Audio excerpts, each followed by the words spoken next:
Hi, and welcome to our channel. Live to Create. I'm Roxana. I'm Susanna. And I'm Kaylee.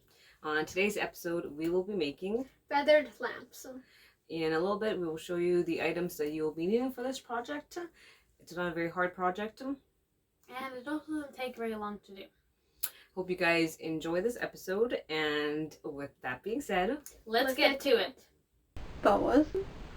Any color of your choice. We're using white, hot glue gun, glue sticks, and that's it actually. You also need lamps. You can't forget the lamps. Yes, and lamps. Otherwise, you just have colors. Anyways.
So this is the finished product.